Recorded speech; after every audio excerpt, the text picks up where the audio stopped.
on the application security team with an interest in the IoT OT space as well.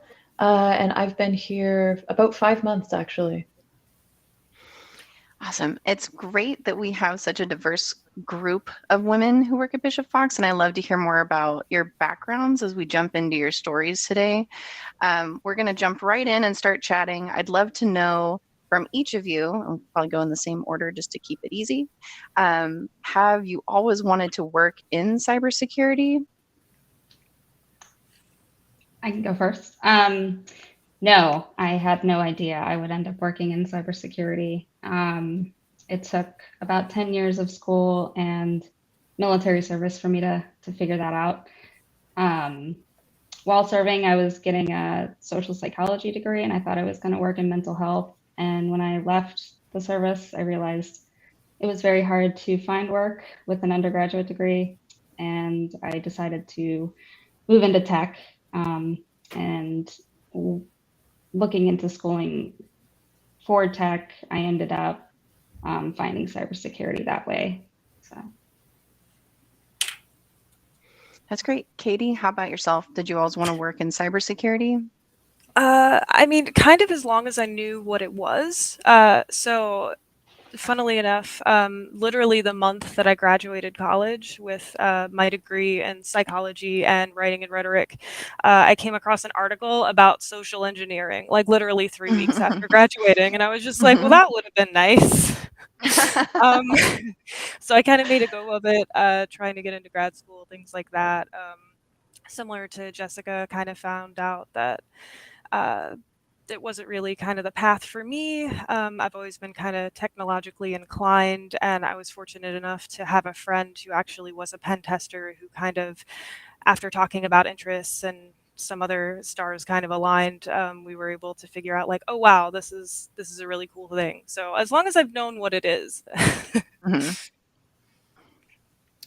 I started college doing electrical engineering. I was not really computer inclined growing up, but I knew I wanted to be in STEM. Like I refused to code growing up, and after doing some of my electrical engineering courses, I realized that I was really interested in cybersecurity, and I was able to switch while I was still in school and only add a few years to my undergraduate program. So it came pretty naturally. Yeah, there's so much math in electrical engineering. That whole program scares the heck out of me. Yeah. I liked it though. Yeah, no, there are some people that thrive on that level of math. I had a brother who did an electrical engineering degree, and I was like, nope.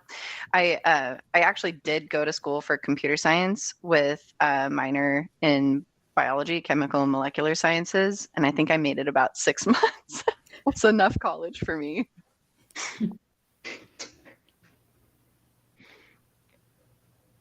And Lindsay, what about yourself? How did you see yourself growing up in cybersecurity or in another field? I definitely didn't grow up, I definitely, unlike a lot of people, didn't really grow up coding. We had a computer. I thought it was magic and sometimes played The Sims on it. And it wasn't until college where I actually originally intended to major in violin performance. But I was like, maybe I should try some other things, just, give some options. So I took a computer science class and absolutely fell in love with it. And then as I was studying computer science, I did a CTF while taking a networking class. And I was like, whoa, making things is kind of cool, but breaking things is so much fun. After I graduated, I moved to Dallas for a cybersecurity related job that wasn't exactly what I wanted to be doing, and I joined some of the local groups such as Dallas Hackers Association, met some pen testers, and I was like, oh my god, this is what I want to do. Did anyone actually start their career in offensive security? I know, Jessica, you said you started off kind of in the military, but did any of us actually start in cybersecurity or offensive security or I started off blue team. Oh, okay. Same. Yeah, kind of me too. Started like working in the reporting department for an auditing firm. So trying to get the like writing and rhetoric component in, and then getting I used to think I was good at writing reports until I met our editorial team. They're wizards, though. They know everything. They are amazing, but I'm like, that can't be right. I've been writing this sentence that way forever. And I'm like, sure enough, they are right. I am very wrong. I love our editorial team. They're so cool. No, they have saved me from looking like a complete idiot so many times. But was there anything in particular that drew you into your specialty? I know some of us kind of started on the other side. Like, for example, I started in, assessments and doing just security assessments for organizations, mapping things to controls and writing reports. And I realized that just was not the universe that I wanted to live in forever, and that I was much more thrilled to learn about the offensive side of things. Was there anything that drew you into your specialty in particular? I personally like to put on the hat of a malicious actor. I think that's kind of an interesting perspective to have, being that I'm interested in how people behave, and just looking at it that way. I was never really interested in the blue team side. I mean, obviously we kind of need to know how that works with our job, but I like to break things and try to act like a bad person for a day. It's fun. Kind of have a license to do bad things without getting in trouble. Exactly. And then for the app testers, what kind of drew you to that universe? I think for me, I just like the scavenger hunt component, kind of like searching through the application, trying to figure out like what's vulnerable, or like what is this application supposed to do? Okay, what would it be really bad if it did though? Like just trying to like do the like combination of finding problem configurations, but then also just kind of having to conceptualize, think outside the box in terms of like, okay, but what would be really awful? Like it definitely shouldn't do this. How can we make it do that? That's really fun. Just pointing out all the mistakes people are making. Yeah. It's my favorite One thing. Of my favorite things. Yeah, whenever I get a development team that's just like, no, the application doesn't do that. I'm like, are you sure? And so that's always really. I agree that it shouldn't.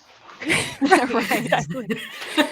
But it clearly does. I definitely have a similar approach to Katie in that, I want to, that's a really cool piece of functionality. What else can it do? Because I love a puzzle. I love a challenge. I like going and saying, look what I made this thing do. And I also think, especially on the application side, where just the number of the rapid growth of web applications and or of applications and smart connected devices, essentially running applications, is just growing exponentially. And I think it's really, I think as they become more and more integral to human lives, they have to be explored and secured aggressively, I guess. Yeah, I would agree with that. I love getting to solve the puzzles of testing a web application, but something that I found that was really fulfilling was being able to look at the place of the web application as part of its larger infrastructure that backs it. And so that's why I really like doing the architecture assessments and the threat models, because I'm able to look at the design of the application and not just the implementation, because I find a lot of the time that there may actually be flaws in the inherent design of the application, or things that they didn't mean the application to do, but it's going to do whether or not they want it to. And I find that really interesting, getting to have a more holistic view of that environment and see not just, oh, there's this vulnerability here, but where does that actually trace to and why does it do that? Yeah. Does it feel like you're looking for needles in a haystack that may or may not exist most days? They almost always exist. Right. Well, yeah, because I think most developers are so focused on making the thing work that they don't consider the things that will work that should not work. But what do you think as far as like skills that you either naturally have or that are learned that would be strengths for individuals who wanted to do work similar to what you do? What skill sets do you think they should bring? Both, hard skills, things that are learned, as well as soft skills that you think may be critical to, say, for example, having the patience to look through reams and reams of source code for things that may or may not exist. Definitely documentation. And like the ability to an appreciation for proper documentation and notes, because we need to be able to speak to what we've done in a system, especially like if we're breaking things. We want to know, not just to tell the client, here's all the things we did, but for us to know. And so that, oh, if I see this works now, maybe I can use it in the future test. I go back on notes from previous engagements and it's like, hey, I remember I did this thing and I don't remember how, but if I wrote it down, like I know that I can use the technique again. And then of course, because you want to tell clients how you did it, but I found that like that was one of the most important things when I started. But also just in my case, the ability to take complex information and share it in a way that people will understand it and care about it. Because developers or stakeholders may not care that like, oh, I can pull random data, but they do care if I say, hey, I can pull blood tests from everyone in your facility. So you also need to have really good communication skills. Yeah, I think that's an excellent point to make.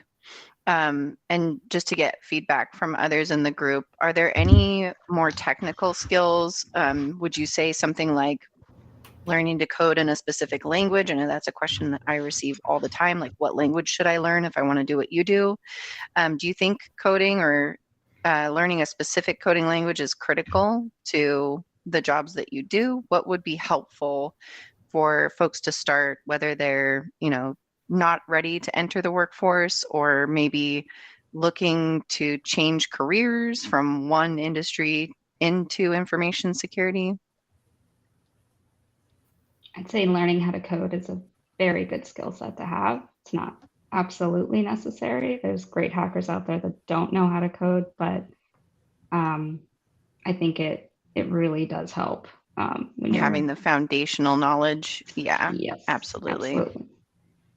I think definitely learning to understand code too, even if you're not coding, and learning to code, I feel like is the quickest, or one of the best ways to do that. Understand how it's built, how it should be built, even if you're not, because I'm certainly not able to code something to the complexity of the applications I'm testing. And as for specific languages, I feel like there's a lot of popular languages, and in like the source code review type tests that I do, I see a wide variety of languages. I've even been on some with languages that I wasn't familiar with. I think picking something that feels like something you can learn. I know Python is a really good one.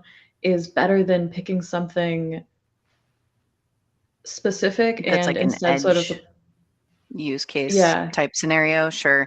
I think and just applying those same right. No, I totally agree. I think that it's so critical to understand how the logic of programming works at a higher level, and then understanding the specific syntax of a language may not be as critical.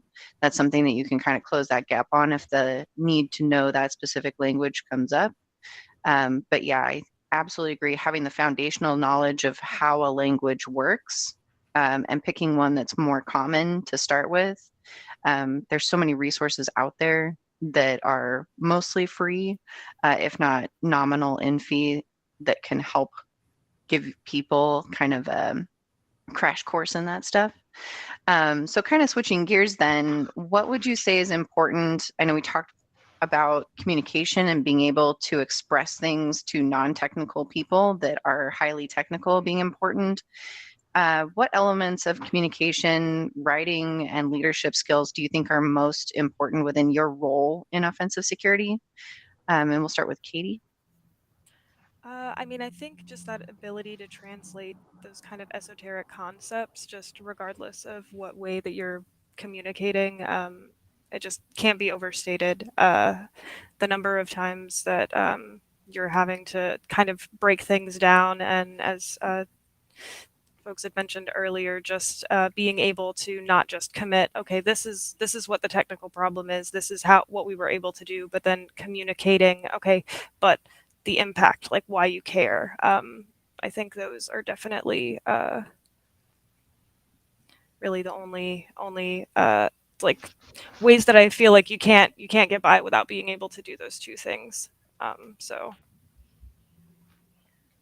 Yeah, definitely agree there. I think also I would typically compare myself during assessments to like the anger translator for the security team so that I could take their frustrations and their need for, additional budget, more resources, that kind of stuff, and translate it into like executive speak so that they could understand and we could validate the need there. And I think as offensive security testers, we do similar things, but we just break it first and demonstrate the need for the thing that they should have bought last year. So quick question from the audience. I'm going to work it in here now so that we absolutely get to it before the end of the hour. But after breaking into the industry, how do each of you ensure that you've continued to improve and furthered your careers? So from your initial cybersecurity role, how did you ensure that you continued to grow in skill and challenge yourself and further your career? I'd say just always be willing to learn something new. If you see something on a test and you don't understand it, do the research and, don't be afraid to jump into something that's unknown. So that's the best thing you can really do to further your career in this field. I think for me, sorry. No, go ahead. Sorry. I was just going to say, I think for me, being very intentional and making sure that I'm like building time into just my life plan, just like, okay, there's work time, but then I'm also going to have dedicated study time that I'm not going to touch. Like we were talking about with languages and things, I came from a non-infosec background, like completely, and so being able to be like, okay, we're learning to code, we're learning Java, we're doing this because we need it, or like, oh, I really want to work in some more automation, we're learning Python and we're doing it.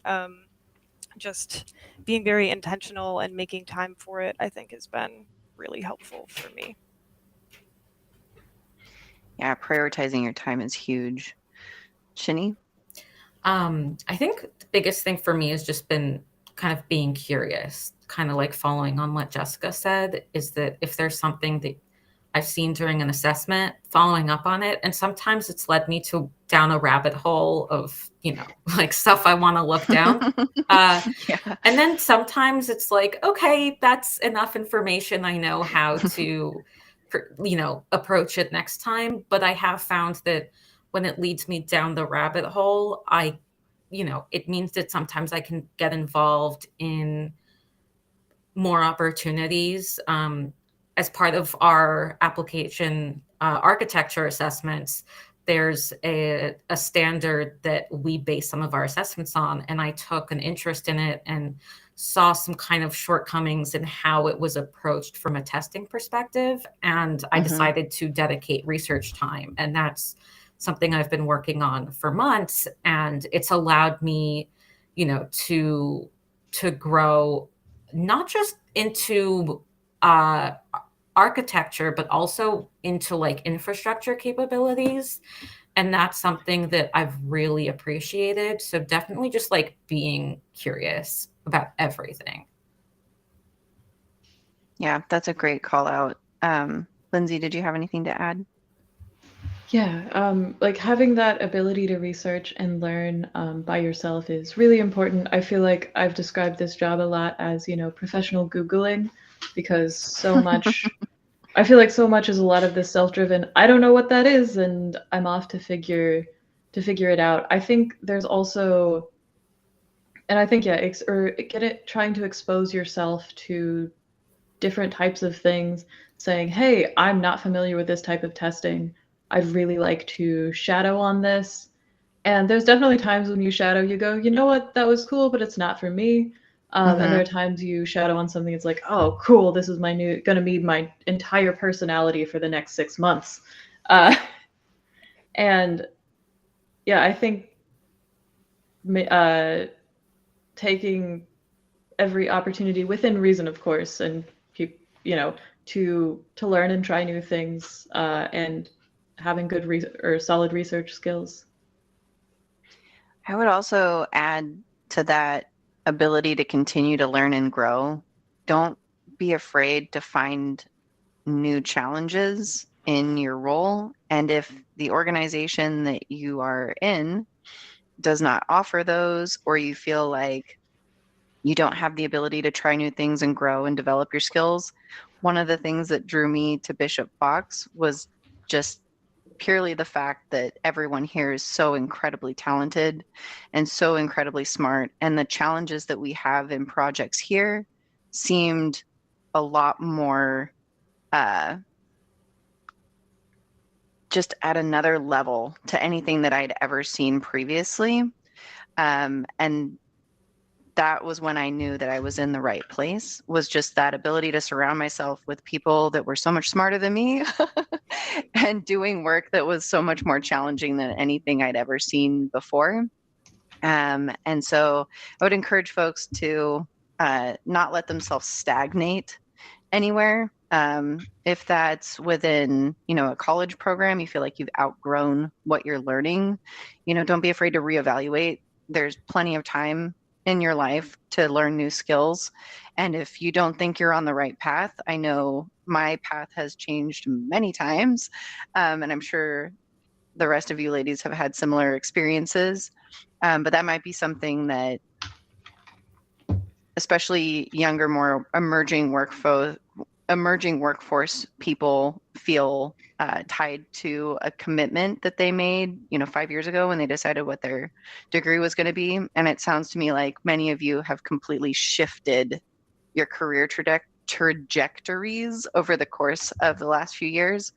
So kind of switching gears from what we do every day and the skills that we have right now, is there any advice that you'd want to share with aspiring security practitioners and leaders relevant to the offensive security space or information security in general? I think the best thing I ever did when I was starting out for aspiring security people is networking. Go to meetups, go to local groups, meet as many people as you can, because if I hadn't done that, I would not have been here today. I wouldn't have made it here today. And be willing to practice new things that you're not familiar with, and don't do too many things at once. Focus on 1 to 2 things at a time. If you're learning a language, don't overwhelm yourself with 10 other things, because you can burn yourself out really quick. So I also really like the idea, if you're trying to learn new things and things like that, just in the pursuit of networking, also consider like starting study groups. Things like that have been really helpful, just as like trying to break in, having some people around who can corroborate your feelings, because it is very easy to focus on what you don't know as opposed to all the things that you've learned. Mhm. I think hyper fixating on like the negative, like, man, there's still so much stuff I don't know. You know, I only have this one certification. I only can code in this one language. But having some peers around you, as well as, you know, folks that are at a higher level, I think can be helpful to just kind of reframe those negative tendencies to not really see your contribution because you're looking at the greater picture. Yeah, that's an excellent call out. Just not letting your imposter syndrome or it feels like the more you learn, the more you learn that you don't know. And so it can feel really, really intimidating when all of a sudden you realize, oh my God, I don't know anything. So that is something I've absolutely faced. I think I probably feel like I know less now than I did 15 years ago. And from what I've heard, that's pretty normal. But Shanni and Lindsay, did you have anything to add as far as just inspiring a new individual that's looking at cybersecurity as a job? I definitely say put your work out there. And by that, I mean, if you are learning a new language, if there's a big project that you did like on your own time to practice that language, put it on GitHub. And that way you can point to it in the future. If you have some thoughts, write an essay. And there are blogs, there are websites that take reader submissions on essays or on tutorials. If there's something you learned and you want to show the tutorial or a walkthrough, that's an excellent way to both show future employers, like, here's the work I'm actually doing and here's the quality of my work, but it also cements your confidence in that work. And you can go back, look over it and be like, wow, I actually did that. And, I'm competent, and it kind of like fighting back against that imposter syndrome.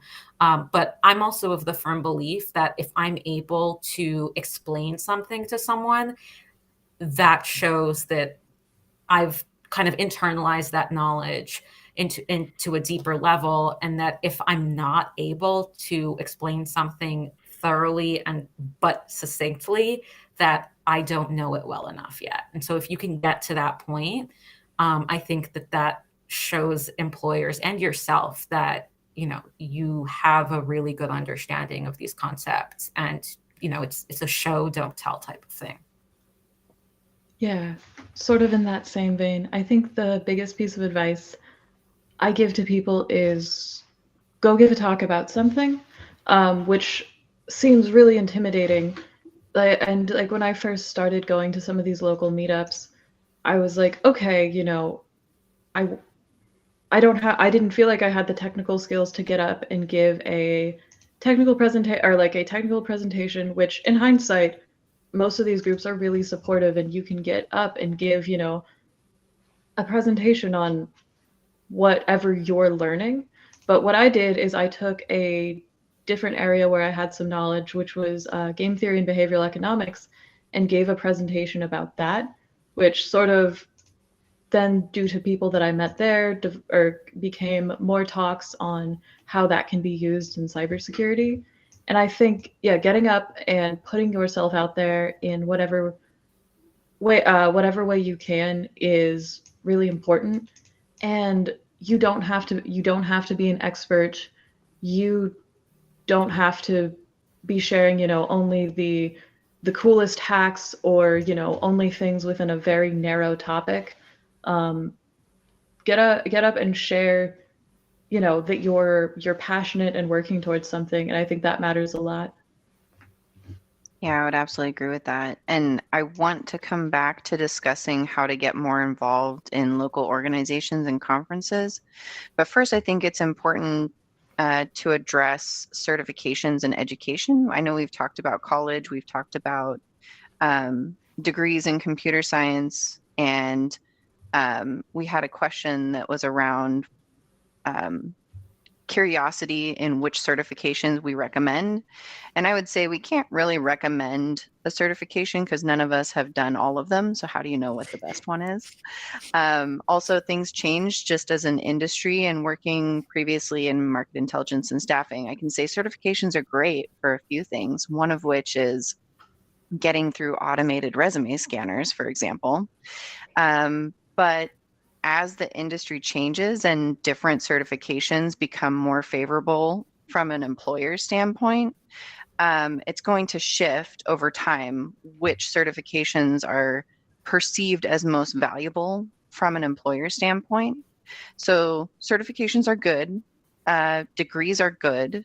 They are great for folks who are just trying to break into the industry and need to demonstrate that they have some skill and expertise in this area, but I don't think they're required. And I think everyone who is, working currently in cybersecurity would probably say they know at least one or two amazing and incredible professional hackers that have no certifications, have 2 followers on social media, and are essentially unknown, but are probably some of the smartest people they've ever met. So I don't think that certifications can really quantify your capabilities, skills, or intelligence or ability to do this job. Some of us also are terrible at tests. So if you bypass the certifications and go straight to the doing and try to create a name for yourself that way, that's something that can help to establish you in this community rather than simply relying on education. And I will throw it out to the group here because I want to learn more about what local organizations, conferences, CTFs, things that you've participated to get more involved in that community. Lindsay, I know you've got a ton of stuff for us as far as resources, so I'm going to throw it to you first. Yeah, I was really fortunate to find when I moved to the Dallas area that there are a ton of hacking groups and professional cybersecurity groups.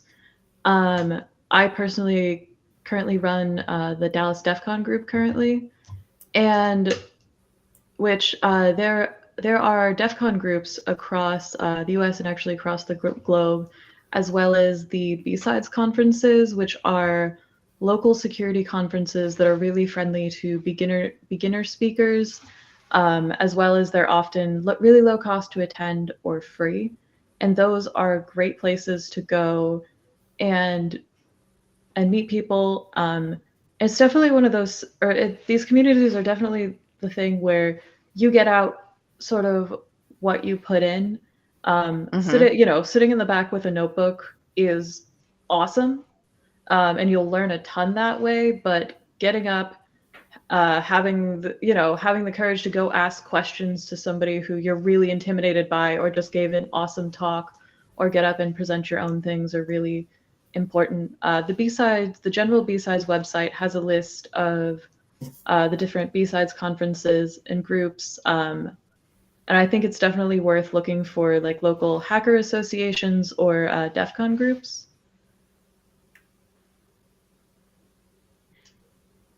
Has anyone had any involvement in any competitions, CTF events, or anything like that they'd like to share? No, just me? I was involved. I did the National Cyber League competition in undergrad, actually. Cool. That's what made me go, oh, wow, this is amazing. It's fun. And that was a awesome CTF for beginners. It had a lot of, learning and training modules, so you weren't just thrown off the deep end. And I've done, the one thing about that one is that you do need to be a member of a university team for that. Actually, I think they do high school teams now too. I've done that one, and then I've also participated in the Trace Labs OSINT CTF, which is very different, but that's using, that's more around, that open source intelligence skills. I know you have a lot of cool. Yeah. So I kind of started out in this just industry in CTFs, and something that I learned really quickly after becoming, a professional in this industry was that the CTFs are not representative of your everyday work life. And I think that's really an important call out. Whereas, the competitions are seemingly glamorous and fun, and there's that, hyped up level of excitement because you've got time limits and prizes and, fun challenges. There are a lot of aspects of cybersecurity work and offensive security testing that are pretty darn boring, like report writing, which is something we've touched on briefly, and just being able to communicate effectively with clients and, of course, remaining completely ethical and within the scope and boundaries of the engagement itself. And I think that that's kind of lost when you are looking at the industry purely through those CTF colored glasses.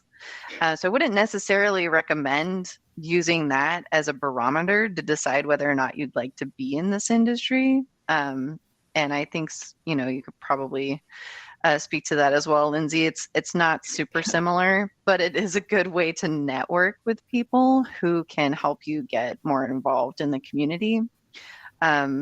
Jessica, I know you had resources for folks who are in the military or have recently left the military who are looking at a career in cybersecurity. So I wanted to give you an opportunity to talk about that. And then we'll move on to advice for women and girls who are interested in STEM from the rest of the group. Yeah, so in terms of benefits for veterans, I mean, use your GI Bill. I know too many people that don't do that. You can use that for certifications. You can use that for traditional education. And on that note, like SANS Academy also does a free certification course for veterans if you apply and you get through their tests that they give you. I believe also AWS still has a veterans program as well. So cloud stuff is really good to know. I'd encourage women and girls to also check that out and see if those resources are still up.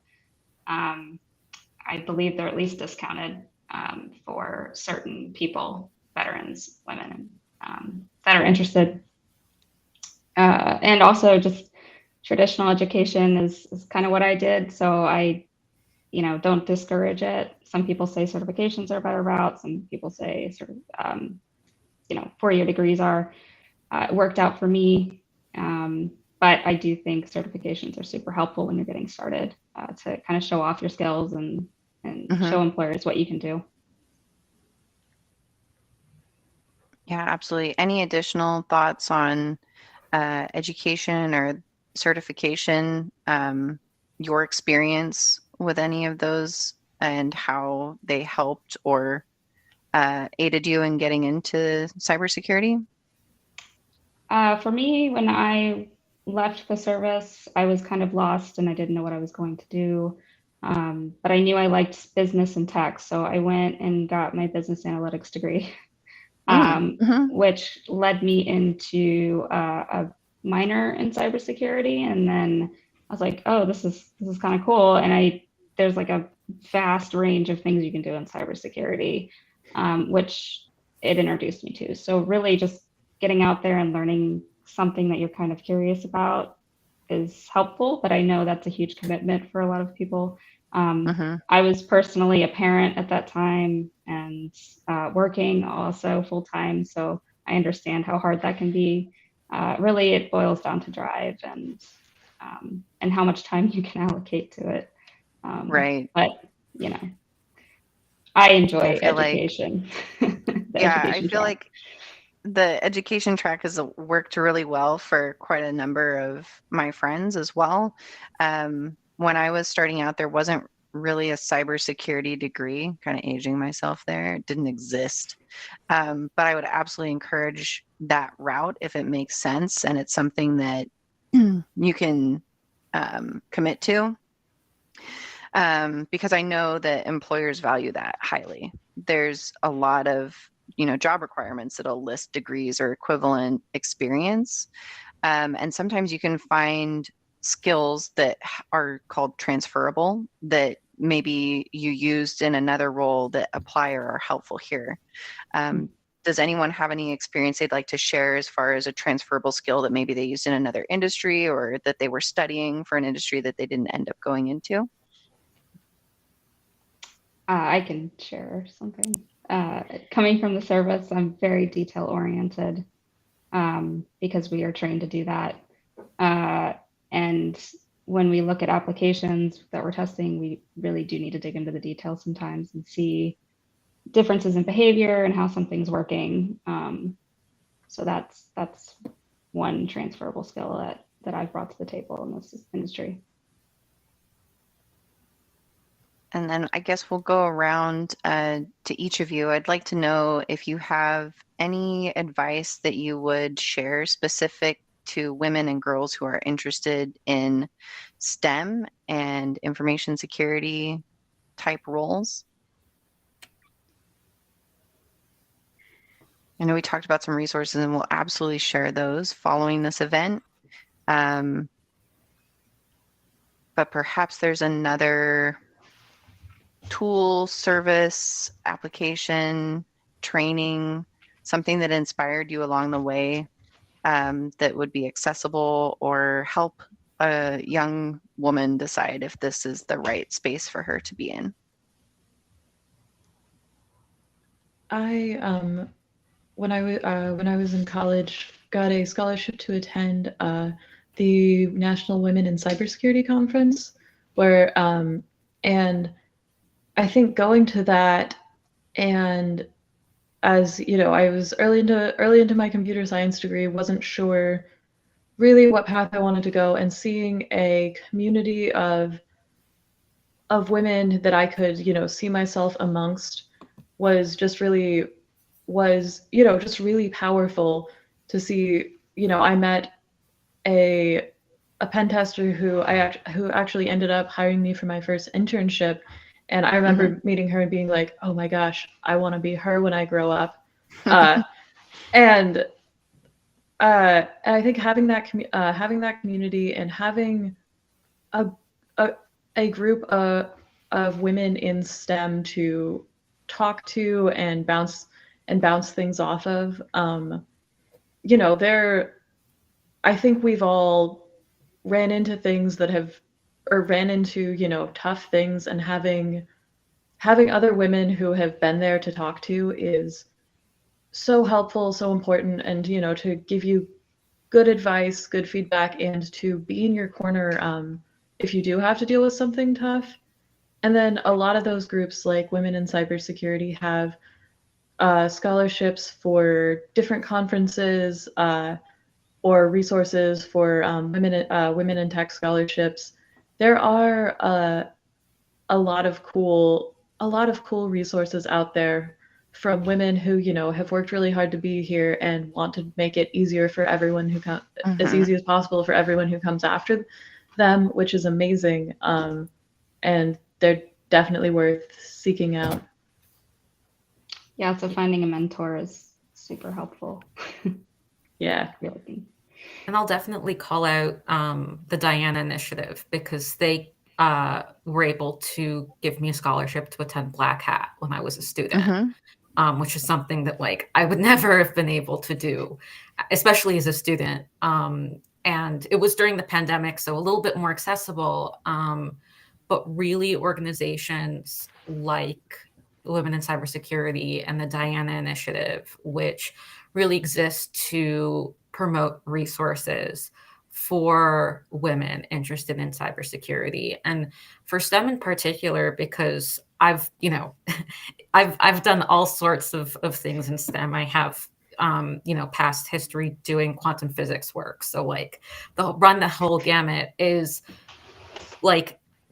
ask questions, be open. If there's someone who's doing something cool, reach out to them, in a respectful way, and understanding that, appropriate boundaries, but say, hey, I'm really interested in your work.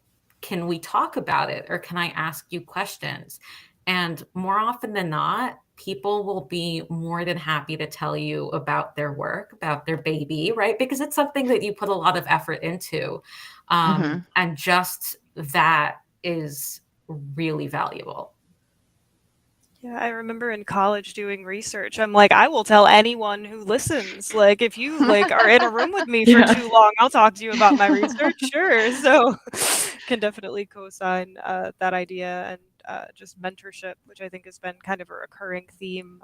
Just having folks who know what you can do and know what you're capable of, and if they're in a room and an opportunity comes up that you'd be perfect for, just having people that are willing to kind of say your name in the right places. That's kind of how I got here. I happened to know and meet some folks at Bishop Fox and who told me about how awesome it was, and then an opportunity came up and they encouraged me to apply before I even felt like I was ready. So just again, co-signing the idea of just strong mentors and making sure that you're making those connections while you're building up your education skill set, things like that.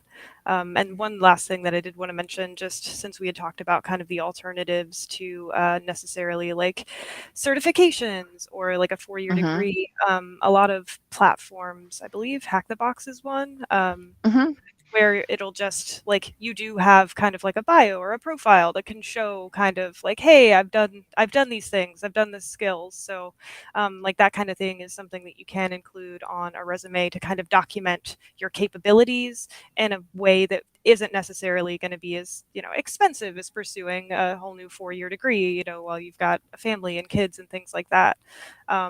I was fortunate enough that I was another scholarship person through the Sands Immersion Academy, one of the programs that Jessica mentioned for vets. They have one for women as well. But I know that getting a laundry list of certifications is not necessarily going to be an option for everybody, especially if you've got a lot of other life stuff going on and you're switching. Yeah, that's a great call out to make sure that you're including things on your resume that aren't like legitimately work experience related. Put your hobby stuff, research you're doing, speak at conferences. I know there's a misconception that you have to have something brand new and mind-blowing, but if there's even a topic that's been presented a bunch of times, if you have a new take or a new perspective, or you want to share your journey in learning that skill, there are many conferences that are dying for your talk. And there are several CFPs that are open that have been extended recently because it's tough to find speakers for conferences, and to get fresh perspectives into conferences is something that conference runners are very, very interested in. I'm personally on the CFP review board for the Diana Initiative, and we love seeing new names in the bios for talks, and giving presenters an opportunity to have their first talk is something I think that's very special. And besides DEF CON villages, a lot of the virtual conferences like Pancakes Con give opportunities for folks to kind of get their feet wet and figure out if speaking is for them. And it gives you an opportunity to, make a name for yourself and start to build that network. A lot of conferences are expensive to attend, and getting scholarships is something that's very helpful. But in the event that you're not able to attend the bigger conferences, you can look for local B-sides, DEF CON groups, and other community type events that you can start to use to meet people and to learn. And then social media. There are so many places where people gather on the interwebs, and you can find cybersecurity professionals there, rock stars included, but more folks that do this every day, that can give you a realistic look at what kind of skills you need to learn and what kind of things you need to be prepared for in this industry. We're going to move to wrap things up. So I want to go around to each of you and just ask for inspiration to those who are watching this. What is one thing you'd like to be known for, or a past accomplishment that you're really proud of? For example, when I leave this industry, I don't want the first thing people think of when they hear my name to be social engineering.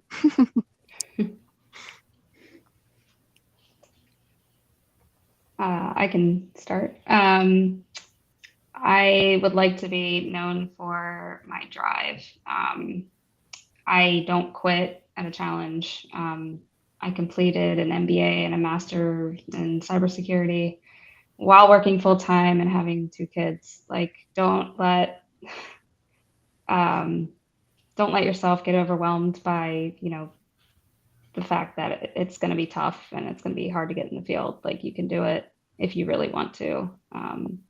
So I want to be known for making it finally to my dream job. Mm-hmm. Yeah, that's a great call out. Katie, what do you want to have on your headline for your career? I don't know about a headline for a career. I think the things that I really, really enjoy finding, and that I think that if I could be known for finding, it would be exploiting the logic flaws or undocumented features. Just being able to go in and find things that shouldn't be there has been one of the most rewarding things. And so I think to get really good at it would probably be high on the goals list.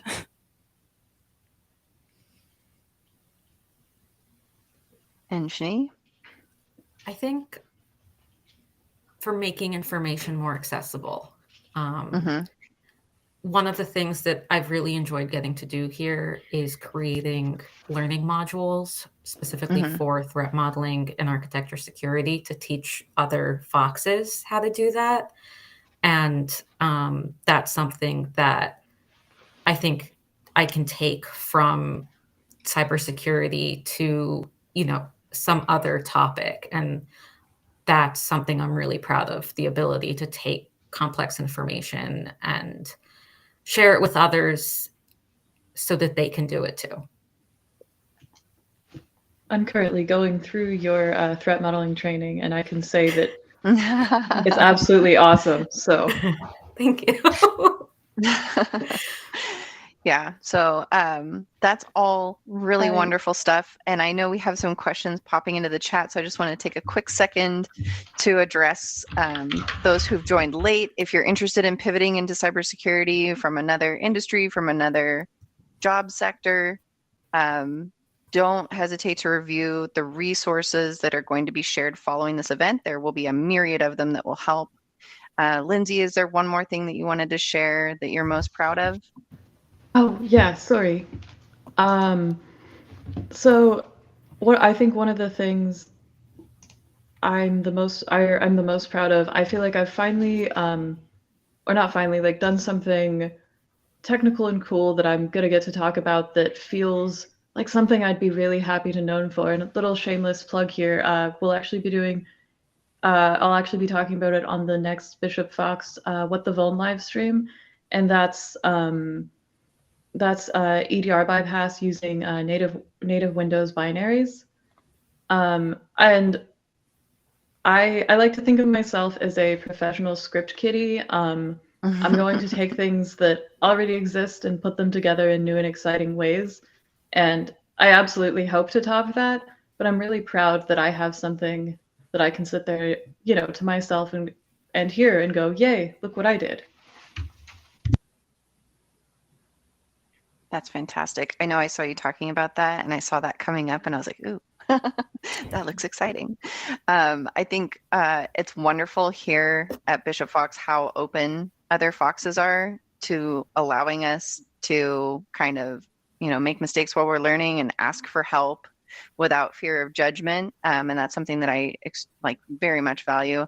I will admit I got here about 6 months ago and kind of expected that one day I would just lose access and they would escort me from the building because they'd figure out I wasn't supposed to be here. So it's been such a welcoming place. And I think it's important to call out that if you don't feel like you're in a welcoming environment in this industry and you aren't given the opportunity to be challenged and to learn and to better your skills, then it's okay to look for an environment that is supportive because they do exist.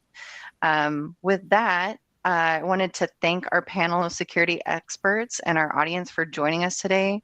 We've really enjoyed celebrating the women of offensive security with you today and sharing some of our journeys and our experiences. Check out the QR code on the screen. Yes, we are asking you to scan a QR code. This is going to help you to see more information from Bishop Fox, more about the ladies here in the Fox Den. There are 21 questions videos with other members of the Fox Den speaking about their roles here at Bishop Fox, and all of the resources that we're sharing today. Also want to point out that by being here today with us, you are eligible to enter for a chance to win an exclusive appointment with our Dry Bar event during the RSA conference, which is on Tuesday, April 25th from 1 p.m. to 5 p.m. And then, of course, let us know what you think about this session in the comments, and be sure to visit bishopfox.com to see more about how to defend like a girl and build your own cybersecurity journey. And we will see you next time. Say bye, everyone. Bye. Bye.